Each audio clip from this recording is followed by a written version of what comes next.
Mm, Okay. Warming up.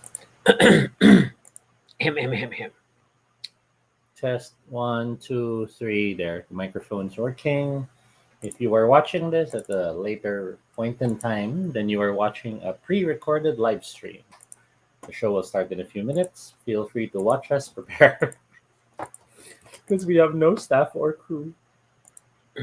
And then Toby may disappear randomly for a delivery because that's life in quarantine. Yeah.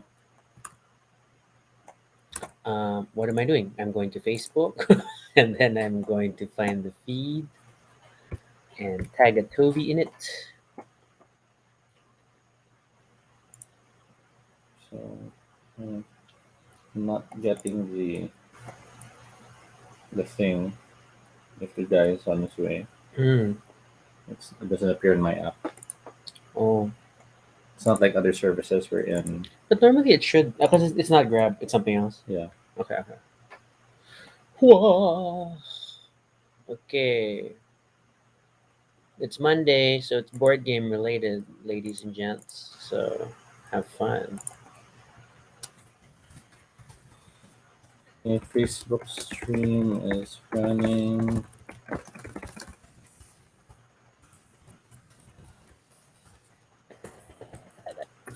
Facebook is featured.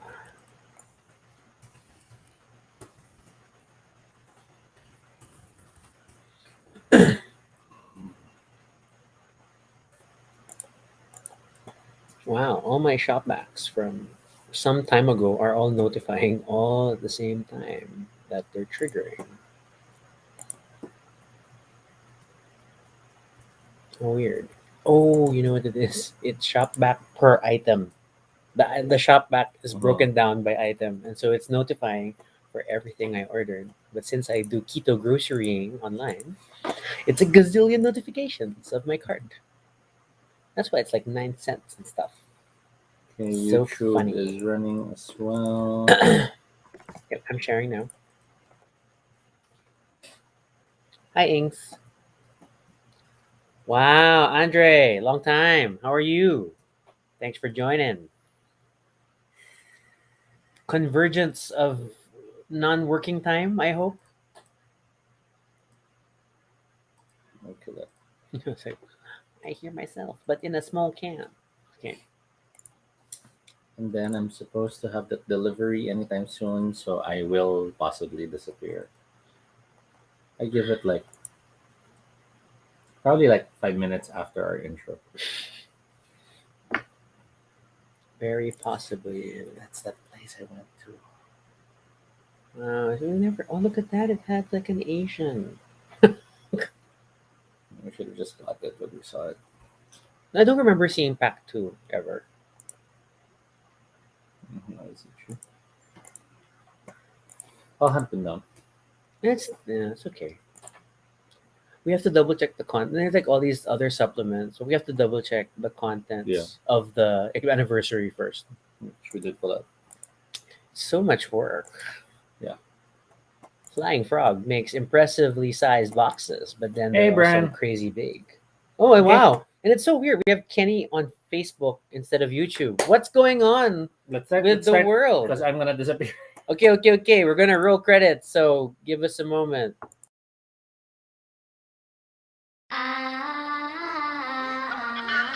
Oh yeah! Really great!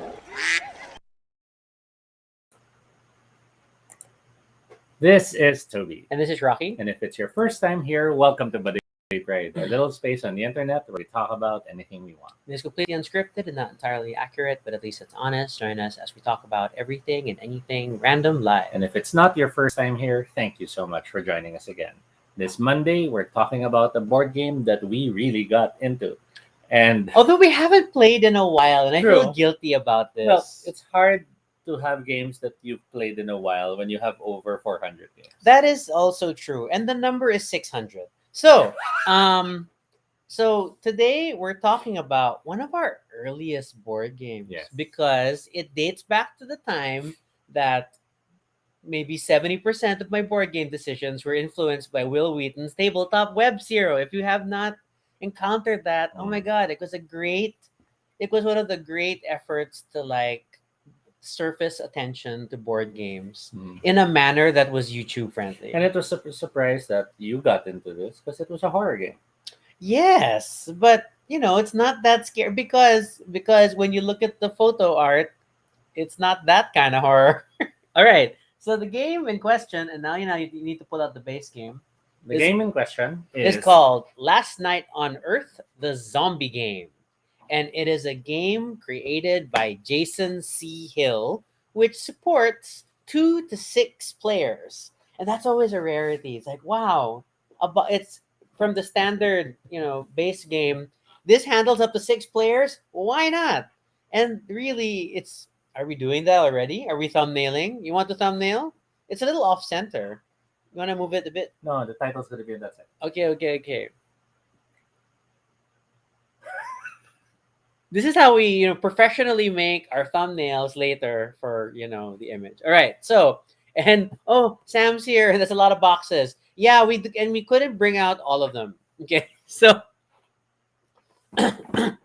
missing one box this size. There And are then- expansions we don't have. And then one larger box.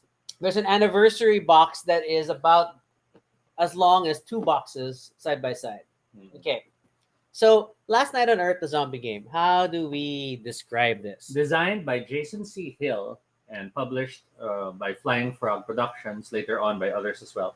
Last Night on Earth, the zombie game, was released in 2007. Plays from 2 to 6 players, and that number is important because one player plays the zombie, At least one. yes, and the other players play the survivors. Yeah. And it's a competition to see who will win within a certain number of rounds. The zombies just have to kill and wipe out everyone. The players, or keep them from fulfilling the plans. Yes. The players, on the other hand, have a set number of rounds to fulfill certain tasks, depending on the scenario you've chosen. The base game itself already comes with multiple scenarios, and they range from killing off all the zombies to gathering enough Gasoline. enough parts. Oh yeah, to get the to get the plane. The truck. Plane, I think that the plane was timber. No, no, it's here. The No, The it truck, was a the truck. truck, the The truck. truck. The plane The was in plane Timber is Peak. in Timber and the yeah, Peak. to Okay, get Timber the truck Peak. Okay. moving, and so on and so forth. The way the game makes every scenario feel awesome is quite amazing. Okay. And so the main approach they did for like how do we resolve zombies as an antagonist is they gave a player a control of the zombies. Depending on the number of players you are playing, it will oh wow, that you may want to get the rag. It's quite dusty. All right. But the players will based on your player count, you'll determine how many zombie players and human players you will have in the game.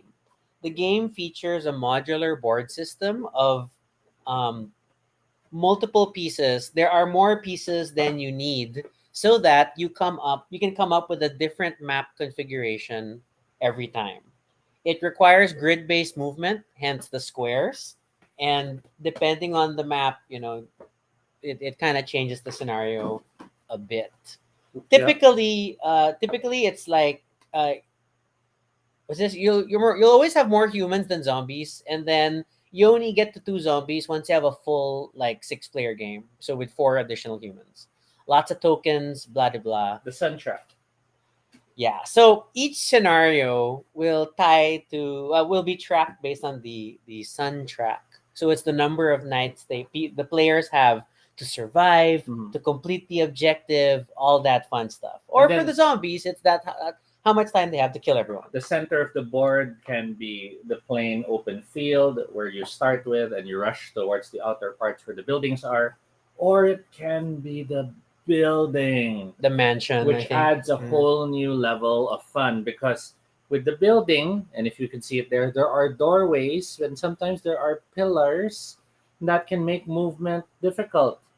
The zombies ignore them because the zombies break through anything, emerge from the ground, reach from the sky, or very, very orderly go through the doorway if the zombie player wants them to. So the fun thing about Last Night on Earth, as if you can see from, and I'll wait for you to wipe down the character. See, this is how long we haven't opened this box. Um, if Yeah. you see the character cards, Flying Frog Productions in this period in time, and for a number of games that they released, would make these really campy photographs as their default art. So not only are these your character profiles, but these same characters are featured on the cards in the different decks. And that's what really sets the tone for this game franchise, where it is a celebration of campy B movie zombie horror. And I can take that. It's the ones that you're pretty sure it's going to be super, super gory and all that fun stuff. Each character card comes with their own plastic figure because the figures move through the map. And of course, the zombie players has a bag of zombies. There are two colors in case you have two players playing the zombies. I'm dropping them under there because I'm double checking every now and then if the delivery guys are. Yeah. So how are things resolved?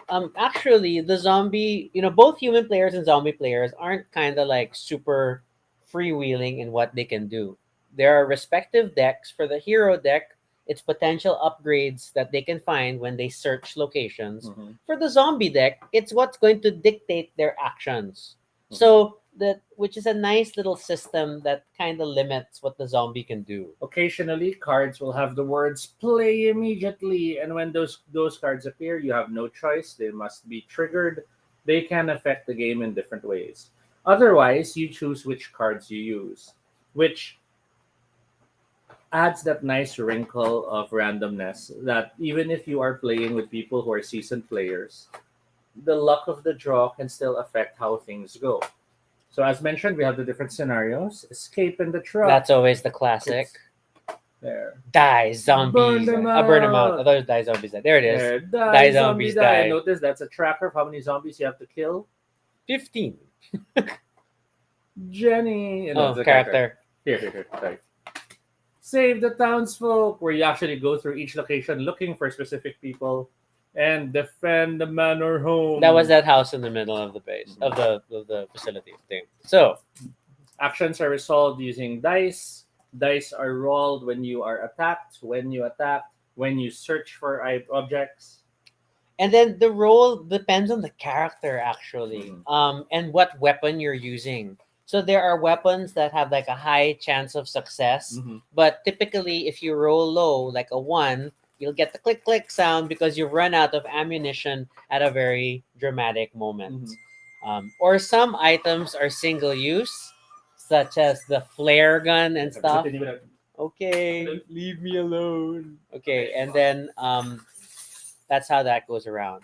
So, yes, please. All right. So, what happens? And you have little guide cards that tell you the hero turn versus the zombie turn. So, the hero turn will do 4 steps during their round. The first is move. And at the beginning of the round, typically all hero players or all human players roll a die, and that'll be their number of movement. So they can move around or they can choose to search or if they're inside a building instead of moving. Then they can exchange items, but only if you are sharing the exact same space. You can then shoot a ranged weapon to which zombies have no direct defense. You just shoot. And then finally, you fight zombies, which is a melee situation nearby. And that requires a lot of rolling back and forth. Meanwhile, the zombie turn has 6 steps, which is to move the sun track, so to mark that a day has passed, to draw a new zombie card, so you always draw up to the zombie limit. You roll to spawn new zombies, which is a funny little. You have to roll higher than the number of zombies in play, if I remember. So, and you'll do it for per color of zombie. Therefore, once you have like 5 or 6, it's hard to like add more zombies, which is fine. It balances the game out. You fight heroes in spaces that you are in, and then at the end of the round, you get to place any newly spawned zombies afterward. So that's your turn order. Now, the game's flavor, like I said, is just super super campy. And let me see if I can find, because I mean, like, you have kind of weird card art where he's just like gathering stuff, dramatically titled cards like "Get back, you devils," and then I'm looking for there are these terrible ones that always come up, which I love. Um, and I may not find it. I don't think it's in the hero deck. I think it's in the other deck. Okay, let's go to the zombie deck. The zombie deck really is what gives us a lot of like crazy things. So, for example, there is, my God, they've taken the dot dot dot, which means a particular building will get taken over by zombies, which is a bummer. But then, and I really want to find this just to make this um, fully immersive in the mood. You have annoying cards like Teen Angst, which is any hero with the keyword student. You can play on a turn where the hero has a keyword student. That hero will roll one less fight dice than normal, as if they're in a space with another hero because they're fighting. Okay, and was this can't be happening? I feel kind of strange, which is when someone gets bitten. Um, oh my god, come on, where is it? Is it gonna be the last card I find? There is bickering. I don't trust them. Oh my gosh, where is it? Oh, I can't find the card. There is a card that's literally Last Night on Earth, which is basically if a um if a male and a female hero are in a space together, the zombie player can play Last Night on Earth and then they get distracted because obvious reasons. Okay. So the game is actually quite lethal. Depending on the characters, typically, the number of circles is the number of health bars they have. So, like this darn student only has two. Um, Jake Cartwright has three, and that's about the limit. I think they're like very late in later expansions. They introduce some hardier people, but not quite the case. So that's your base game. If that wasn't enough, they came out. Whoops! Now I'm going to have to juggle things without Toby. Okay. The first expansion they came up with is Growing Hunger. Well, the first full expansion. At this point, they had already released a bunch of promo cards and stuff. Now, Growing Hunger adds a few new game mechanics, new scenarios, a new two-player minigame, and some new heroes. So it's like more of everything from the base game. And that kind of works out pretty well.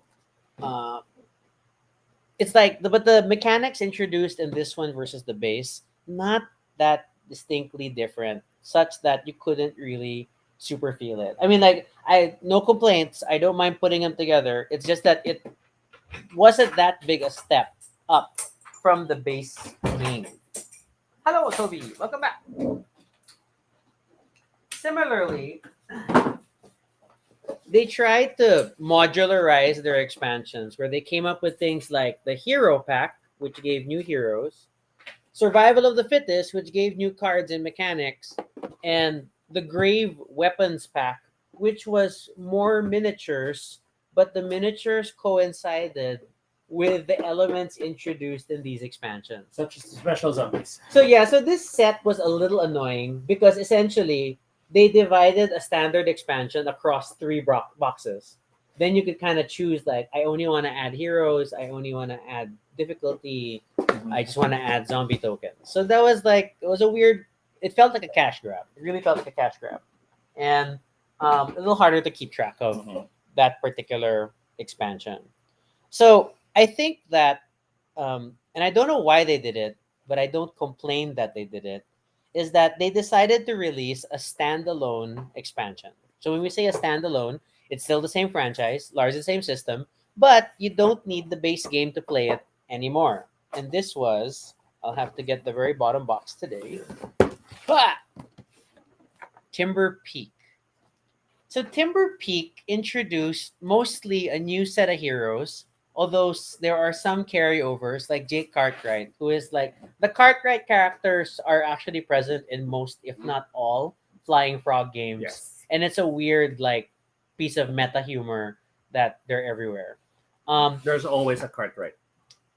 Timber Peak added so many things. It Mhm. added special zombies. It added these forest tiles, which made it more difficult to travel through because they had trees. And I'll And wait for it Toby. made the map bigger. The map was much bigger, and then it added a whole new system just for fire. So you still had the L-shaped rooms that added new areas such as the first aid area, the hardware store.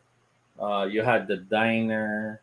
You had other stuff. But then, in addition to that, you had the central piece, Which was either this base radio tower thing or or this another large empty field. expanse, and then this worked with the other expansion This to one make a below. doubly larger size. Yeah, when you add Blood in the Forest, which was, I'll just show the box briefly. Blood in the Forest, so many boxes.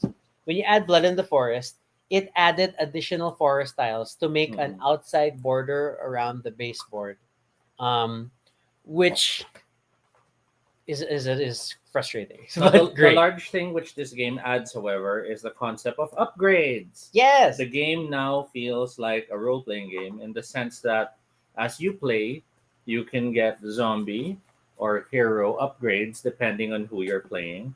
And hero upgrades come in different types. You have the star upgrades, you the have specials. the This one's fire, for ranged. yeah, The other one's like melee, and then you have that one. so you can fight zombies better. So it allows you to sort of tailor how you want your characters to get better. Sometimes they really help. Other times you're frustrated because they're not what you needed that moment. You don't get to choose powers. You only choose the power type, and then you draw, and then you add it to your character. And then it's like, okay, I'm a better puncher, even though this really not the build of my character. Notice that there are zombie upgrades because the zombie players now have, in lack of a better word, heroic zombies. Super special zombies. This, of course, makes you remember things like Left 4 Dead, which was a popular game during this time, Mm. because you have special zombies that can run faster, Or they're zombies that just can take attack more from damage. distance. Yeah.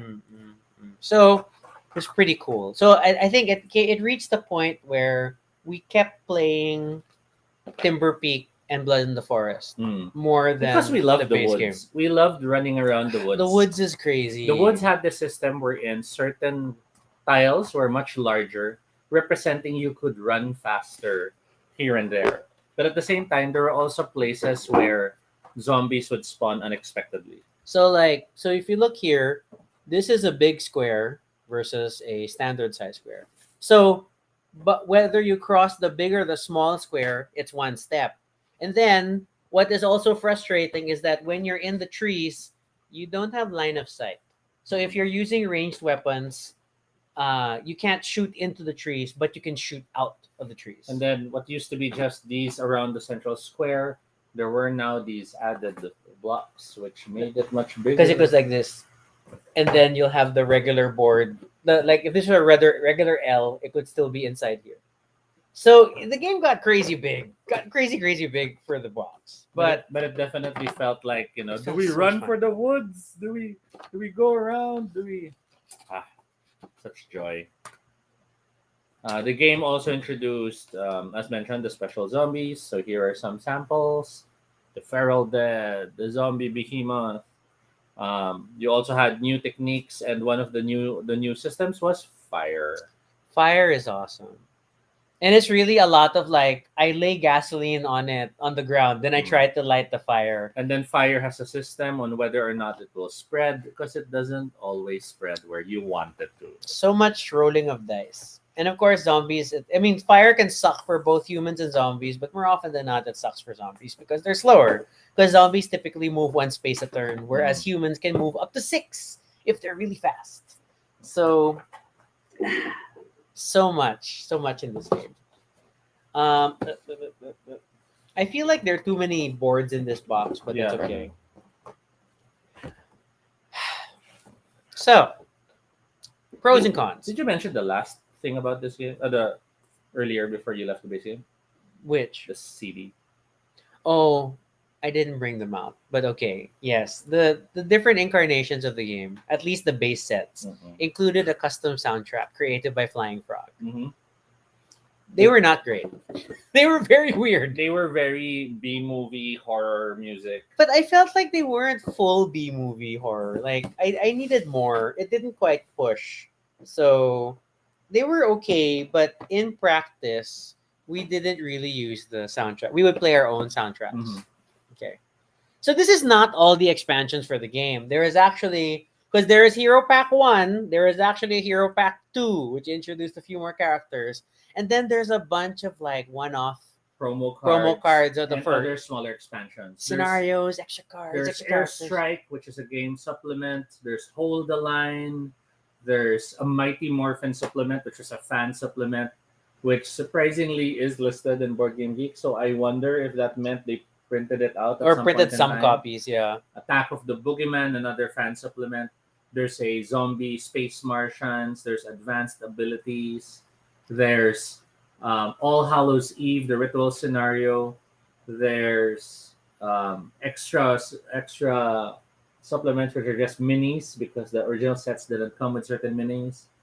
More scenarios, and I guess the last one we should mention is the anniversary edition. So the 10th anniversary edition is essentially the base game plus a lot of these standalone promos Mhm. plus fire. So it had fire rules for the base game, which is like, why not? Because all editions of Last Night on Earth are so much better with fire. We have it somewhere in the unit.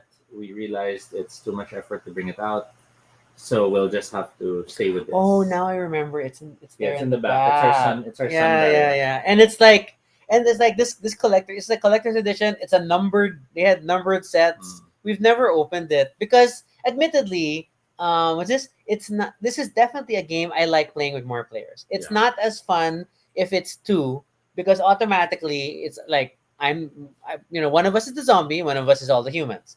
And then if it's three players, it's still two humans and a zombie. If it's four players, it's probably three humans and a zombie. And then it's only at five that it becomes two humans and the like. So the distribution really skews. But it's a game that, oh my god, so much more fun with more people. And it's even more fun when you're playing with friends who role play. Oh yes. For example, we had one game where the zombie player created a whole story about one specific zombie, not a special zombie, mind you, but a zombie that happened to spawn at the diner. Oh, no, not the diner, the hospital. Okay, this was not our game. This was the tabletop. This is the Yeah, yeah. Will Wheaton game. In our game, we had one wherein you had the zombie chasing after the group, but only after one character. Oh Because yes. we were running around and the zombie just kept going after that character. And that's just like clearly a player decision, Yeah. but it works out. We also had games wherein we played our own soundtracks, where we And just argued over the truck. really having fun with your character. So if you were playing one of the angsty teens and you get the angst card played on you, role play it to the hilt. I Because- don't want to help you. Because that's what No. the cards do. The cards become story prompts. They're not just bonuses and penalties to what's happening in the game, Yes. but they actually do have moments that reflect the story. For example, you'll have a card. If anyone has the outsider tag, Which is card right. this card comes into play. You have the other one wherein if two players decide to go in separate locations, so it's such an interesting way to act. We've seen this later implemented in stuff like Dead of Winter. Yes. But that's why Rocky and I tend to be the gamers who don't get super impressed by certain new games. You'll have gamers going, "Oh my god, this game's so good," and we're like, "Oh, it's like Last Night on Earth." It's like Last Night on Earth is still my favorite zombie game, I find. I mean, like, Dead of Winter is good. Don't get me wrong. And then the Crossroads system was fun. Yeah. But I felt like there was just so much. They had so much more fun built into the design. because of Last Night on Earth. Dead of Winter excels with the secret identity. Yeah. Not knowing who the betrayer is such a fun moment. Last Night on Earth really captures this desire to find a way to survive, to run to different locations, to dig for specific things in certain locations, to freak out when you're looking at a location and what? I found someone else. I found a person. I found a Compare it to Zombicide, Oh my gosh. Okay, I'm so which a sorry. lot of people love, but we never liked because Zombicide felt much more like I want to play a tactical zombie game. Which is essentially what it is. I want to play a game wherein the moment the zombies are within my square, I'm already effed. So I will strategically plan everything so that never happens. Last Night on Earth isn't like that. Last Night on Earth is I will try to run through them. Like what? I have enough. You can roll. You will not hit me, and it happens. Yes. Yeah? Or there be moments wherein the zombies are all going around one person, and then he dies. And guess what? That player doesn't end the fun. They get a new character and still join the game. Yes, they join late in their starting location, Mhm. and oh my god! So and then it's just a simple thing that because in Zombie Side they decided to minimize because they didn't have a zombie player. Then you're fighting against the board. Then that's why it's the system of if you end the turn and a zombie's there, you get a wound, or Mhm. something like that. I don't remember precisely, but basically, you can't do anything about it. Mhm. Whereas, in this one, it's normally I roll to hit, and then zombie player also I rolled the bite, and then Mhm. it's a back and forth, Yeah. and that means we're fun. And there is um, a delicate asynchronicity in the balance of the game. Zombies only move one pace except for specials. Yes. Humans move very fast. Zombies have less dice when it usually comes to combat. Mm-hmm. Humans tend to have larger dice pools, especially once they start getting weapons. But zombies are relentless. You will keep spawning them unless you have spawned all of them. And I have spawned and all of once them you have many spawned times. all of them, the usual strategy is humans would be like, let's all run to the other side of the map. That's only good enough for so long because the zombies still eventually show up. Or special card, I had a zombie there actually. I had a zombie that suddenly runs Or a few paces. more importantly, the zombie player very much knows what the human objective is. So like if They, your goal is to escape the truck, they can they linger by the can they truck. can hang out by the truck and just wait for you there. The only thing I think that can help temper that is that zombies get attracted to humans. So one of the strategies, and I know I'm jumping ahead, Yeah. is that you can stay in relatively close proximity to a zombie because it forces them to move Mhm. in your direction. They can't just move anywhere. But again, it's so thematic. It How is. many times have we seen zombie shows wherein you have one person act as the lure, and that person's oh my god, oh my god, oh my god, it starts running, the zombie goes after them, and the others sneak past. This game allows you to do that kind of realness, and you will never ever hate owning a gun and not having ammunition.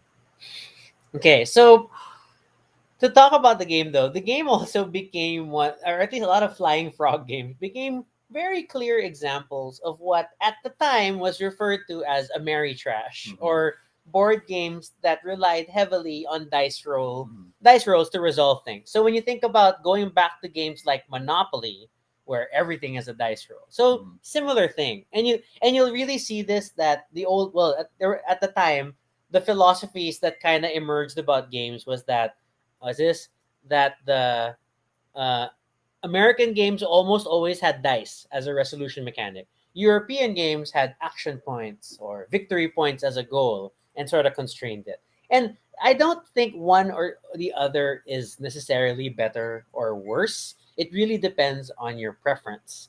Now, as much as we tend to favor Euro games for the strategy, for the planning, for the control, Last Night on Earth is crazy fun, despite the fact that you're rolling dice all the time, Mhm. which normally means Toby's going to die. So, Mhm. and it's not even because more items make it better. Actually, it's very frustrating to get items, just get the items to Mhm. work. Because everything is a die roll. Searching is a die roll. Attacking is a die roll. Running is a die roll. But it all plays out quite well, and it's just very very fun. And I think also because since both sides are rolling against each other for their respective actions, it maintained a bit of balance. That so even though the zombie player has an infinite number of zombies emerging and will get free cards every turn, but that's all he can do, and in the Mhm. end he's going to have to roll to get things done. Hey Jed. Okay. The delivery, Yeah, I figured. right? So yeah, so Last Night on Earth, definitely fun, definitely amazing, definitely crazy, and surprisingly scary. Yes. As fun and as campy as the game is, this delivers thrills. There's nothing like you're in a house, you're digging for things, and the zombie player's moving things closer, and you're like, kaya pa to, one more turn, and then you keep going, and the other players are like, out na, get out, ayun na sila. And then some of them will try to help, they'll show up, they'll use guns to shoot at the things from afar, and you're like digging and hoping, and then the zombie player plays a card, and there's a zombie suddenly surrounding you.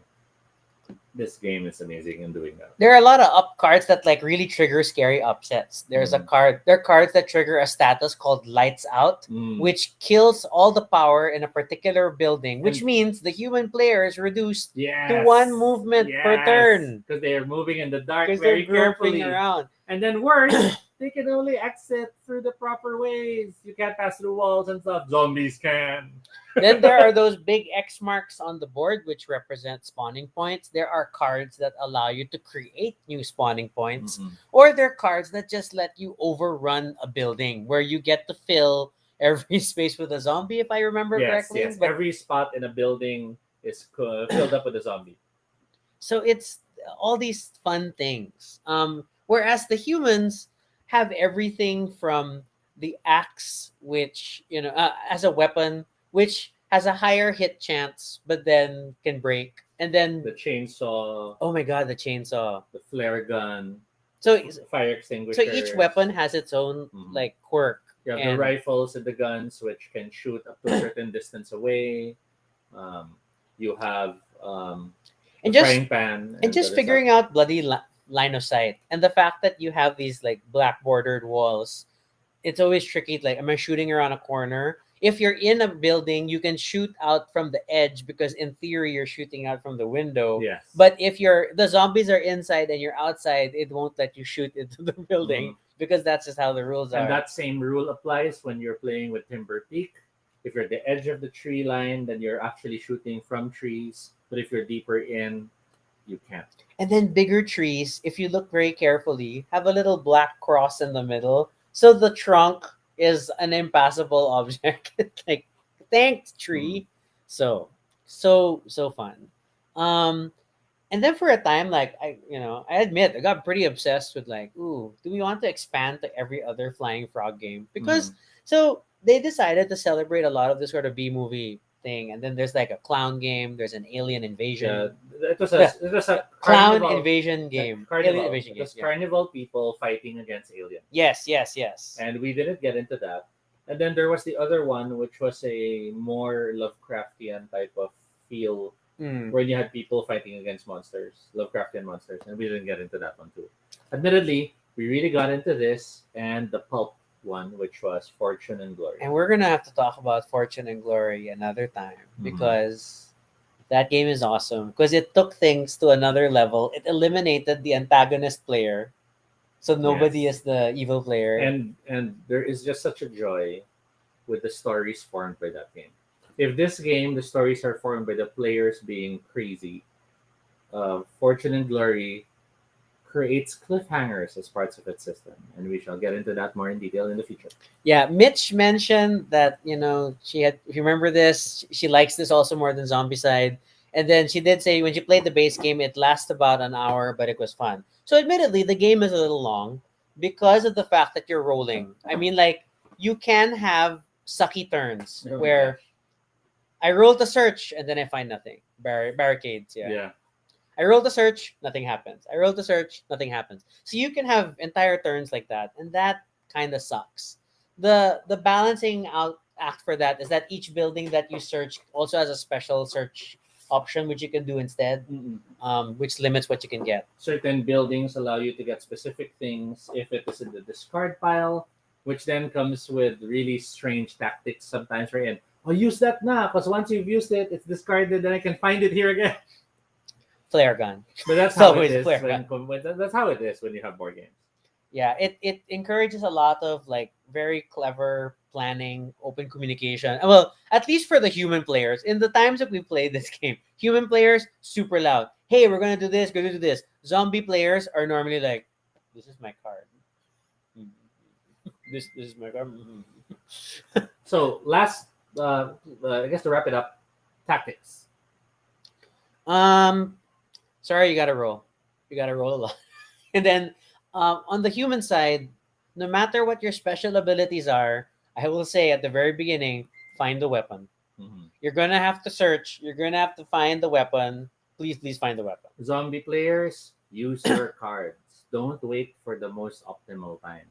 You want your cards to keep flowing, so you keep drawing more cards. You'll always draw up to your card limit. Yeah. So it's like a mistake if you keep holding on to a card and waiting for the guy and the girl to be together just so that you can play our last night on Earth. Mhm. It'll come back. It's okay. And then, but balancing out that though is that pay attention to your special abilities on the human side. Mhm. The obviously the game will inform you sort of about what you're really good at. So like, dang, that sheriff, he's great with a pistol. Let him shoot all he wants. Yeah. Um, or there's stupid things like in the later expansions, the diner girl is fast because she has roller skates. Yes. Why the roller skates are able to function in the forest, I don't know, but it works out. So take advantage of your special abilities. Um, what else? And then ultimately, for both sides, pay attention to the scenario. Mm. People can get very distracted by just killing zombies, which Yes. is fun, but if you don't, especially if you don't have upgrades enabled, it does nothing. You're just buying time. But if you are achieving the scenario, well, except for the scenario where you have to kill zombies, but to achieve the scenario, typically you're going to have to find particular items. You're going to have to gather in key structures, And you have to survive till the next day. and you have to survive the full night. And you Yes. remember that the dawn track only moves at the beginning of the zombie player's turn. So the humans have to survive their entire turn. Just because you had everything you have and you've gotten to that point doesn't mean the game is over. The zombie player still can get close enough to kill more people, to stop your escape. It has happened. Mm-hmm. Mm-hmm. I mean, like, and just players walking too close to a zombie triggering combat can turn things the wrong way. So yeah, you have to So factor Mitch that in. asks, this or Dead of Winter? So I think, and like what Toby mentioned before, but we'll expound on that. Is that okay? They're very different experiences. They Mhm. both have the same theme where you're fighting zombies, but the goal is just very different. In Last Night on Earth, it is two sides pitting themselves against the other, Yeah. and it just gets crazy. If you like fun stories, if you like stupid cards, if you like really campy photography, um, Last Night on Earth is awesome.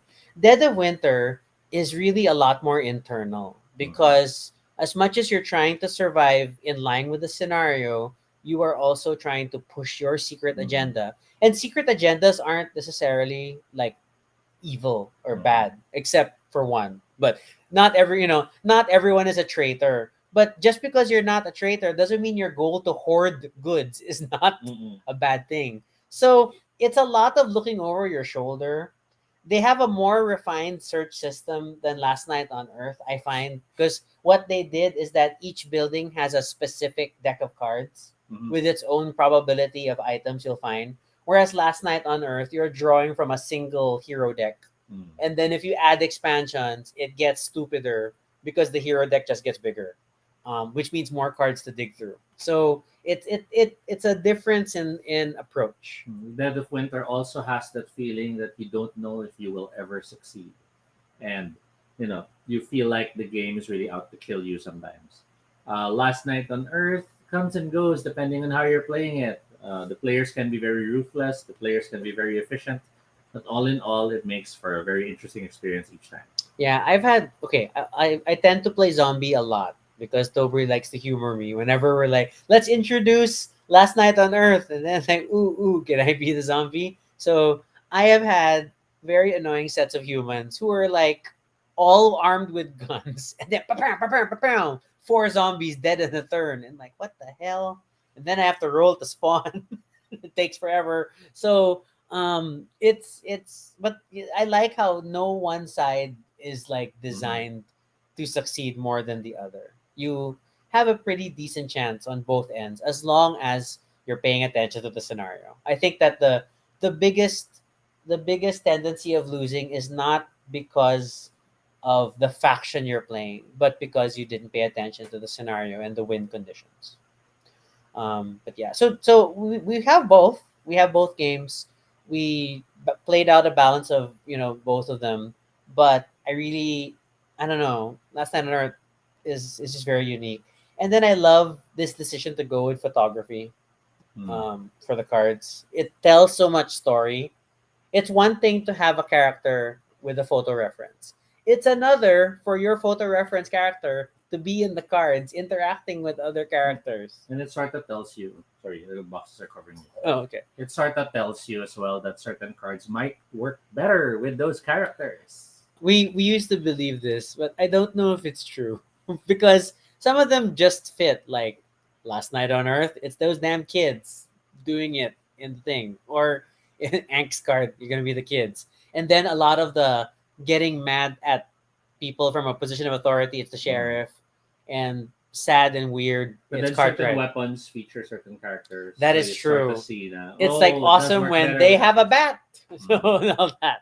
The sheriff must have a pistol, which he has a special ability. Like he has a better chance of the sheriff station had a better chance of getting pistols. So, it's crazy, crazy fun. I don't know if was this given other games that have come out. Obviously, I think that it still stands the test of time, but harder to find. Mhm. It's a lot harder to find. I don't know why in particular. I guess it's just a distribution thing. So Flying Frog games have never been super widely available in the Philippines. You'll at least see the base set of Last Night on Earth, even in places like Gaming Library and such. Mhm. But then like the expansions, predominantly we only found them in Fortress or when we went to Singapore. Mhm. So and I don't know why that's the case. And I guess it's a distribution thing. But if you decide to get into it, you're not gonna regret it. I think it's super super fun. Your main challenge, I think, is table space. It is a game that needs a big table, Mhm. even with just the base game. And then when you play Timber Peak with Blood in the Forest added on, oh my god, you need a really big table. This our table is fairly large, but when we play Blood in the Forest, I think the players are like huddled at the edge Mhm. or on side tables if they can. So that's a bit of a pain.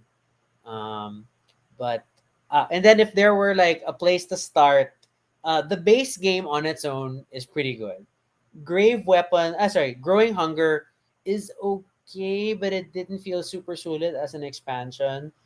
You may be better off starting with Timber Peak because the fire rules are awesome, and then adding Blood in the Forest, which adds the outer ring and it's just a pretty solid experience. And then you don't need to have memorized like the base Last Night on Earth because Timber Peak is a standalone. So that's like if you have a chance to start the franchise, it might be easier to start from Timber Peak. Um, and then we still haven't opened up the anniversary set. Maybe we should do that as a video. I don't know. But it's basically updating the base game to like the newer rules they established later on. So that's kind of cool too. Okay.